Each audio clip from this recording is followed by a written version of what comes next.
आज हम IndusInd bank का हम देखेंगे कि किस तरीके से ये बैंक बहुत ही तेज़ ग्रो करने के चक्कर में एक बहुत ही लेवरेजिंग पोजीशन पर आ गया और बहुत ही दिक्कत वाली पोजीशन पर आ गया। तो इंडसलैंड बैंक जो कि के बैंकिंग सेक्टर में था, बहुत तेज़ी से ग्रो कर रहा था। सो एक मतलब अच्छा खासा कोट है एक वॉरेन बफे का कि इस कॉन्टेक्स्ट में कि we feel there's so much about a financial institution that you don't know by looking at just figures, that if anything bothers us a little bit, we are never sure whether it's a iceberg situation or not. और यहाँ पर इसी context को बहुत अच्छे से समझाता है। अब बेसिकली जो लोन बुक्स थी इंडसलैंड बैंक की, वो लगभग 100% सीरियर, जो कि बहुत ही तगड़ी ग्रोथ हो गई, उससे ग्रो कर रही थी FY 16 to 19, तो फाइनेंशियल 2016 से 19 के बीच में 100% सीरियर। अब हुआ क्या, इन्होंने राइट ऑफ कर, इन्होंने लॉसेस को राइट ऑफ किया अपनी बुक्स में और उसको बैलेंस शीट में ही दिखाया, P&L में दिखाया, बैलेंस शीट में दिखाया।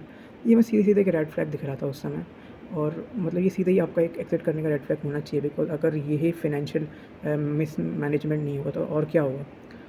लगभग 8% का जो बैंक का कैपिटल था उसको उन्होंने IL&FS सेक्टर में दे रखा था, और डिस्क्लोजर्स उन्होंने रेडिली करे नहीं थे, टाइमली नहीं करे थे, बहुत ही लेट जाके उन्होंने अपनी कॉन कॉल्स और अपनी एनुअल रिपोर्ट्स में डिस्क्लोजर डाले थे।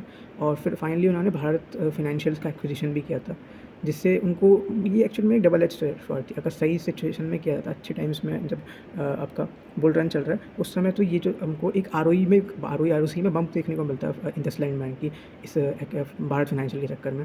लेकिन ये गलत टाइम पर हुआ, इसकी वजह से क्रेडिट कॉस्ट स्पाइक हो गई, बैंक के फाइनेंशियल्स गड़बड़ा गए। तो ये एक अच्छा एग्जांपल होता है कैसे हम एक लेवरेजिंग वाली हम ग्रोथ करते हैं, बहुत ही फास्ट करने के चक्कर में हम अपनी पोजीशन को ख़राब कर लेते हैं।